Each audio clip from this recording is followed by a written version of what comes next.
متابعي الكرام، تحية طيبة. في صدمة أخرى لنظام حاضرات الجزائر، الموضوع متعلق بكينيا.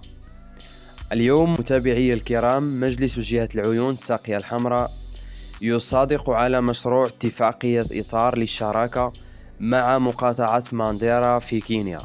كما تعلمون مشاهدي الكرام، بعدما تقلد الرئيس الجديد لكينيا الرئاسة وما زال في حفل التنصيب، أعلن على أنه سيسحب الاعتراف بمرتزقة البوليزاريو.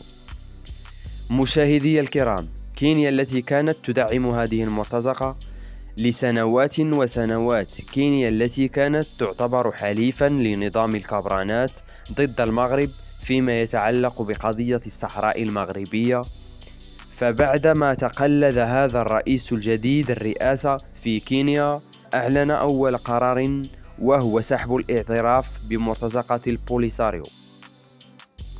وفي هذا الصدد قدم نظام الجزائر $1,000,000,000 لكينيا لتتراجع على سحب الاعتراف بهذه المرتزقة، وفعلا عرقلوا سحب الاعتراف وتم تجميده.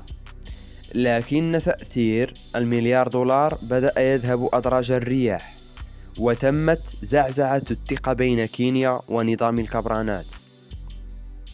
المغرب استطاع أن يخترق كينيا ويخلق نوعا من عدم الثقة ما بين الكينيين ونظام حاضرات الجزائر.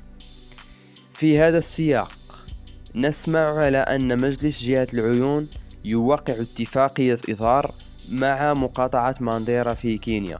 معنى هذا مشاهدي الكرام أن تأثير $1,000,000,000 ذهب أدراج الرياح.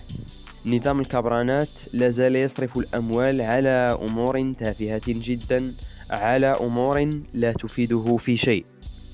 والآن فهناك زيارة مرتقبة للرئيس الكيني إلى المغرب، وفي الغالب من خلال هذه الزيارة سيعلن السحب النهائي للاعتراف بمرتزقة البوليساريو، وستكون ضربة قاضية لنظام الجزائر.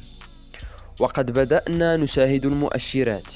الآن مدينة العيون في الصحراء المغربية توقع اتفاقيات مع مقاطعات ومع مدن في كينيا، وهذا مؤشر على أن نظام الحاضرات خسر كينيا.